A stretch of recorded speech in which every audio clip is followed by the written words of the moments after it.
paludisme, c'est une maladie infectieuse causée par un parasite qu'on appelle le plasmodium.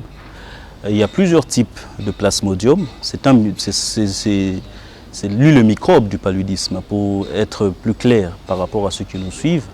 Donc il y a plusieurs types de plasmodium.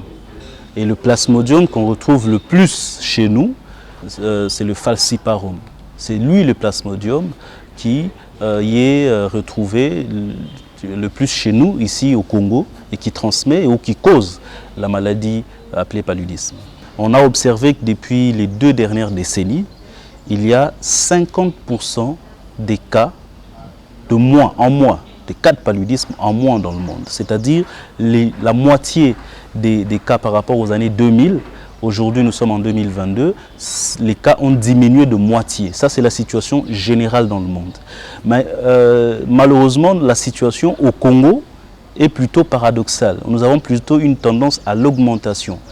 Parce que même si les cas ont diminué dans le monde, au Congo, nous avons 12% de cas de paludisme mondial se retrouvent ici au Congo.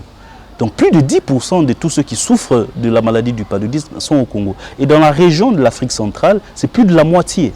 Nous regorgeons plus de la moitié des cas de paludisme dans la région de l'Afrique centrale. Donc si nous pouvons observer les chiffres de près, eh bien, nous disons qu'au Congo, la situation s'empire.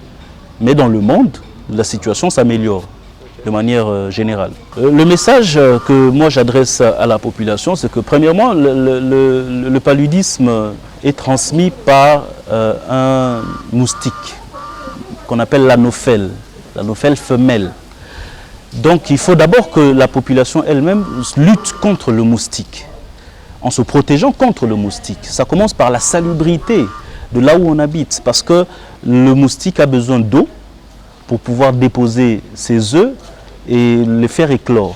Donc nous devons lutter à ce que toutes les petites mares d'eau que l'on entretient parfois dans l'avenue, dans notre propre parcelle, ne puissent pas exister. Ça, c'est la première chose. Deuxièmement, c'est aussi la protection avec les insecticides, mais ce n'est toujours pas à la portée de tout le monde. C'est pourquoi on a aujourd'hui des moustiquaires imprégnés d'insecticides.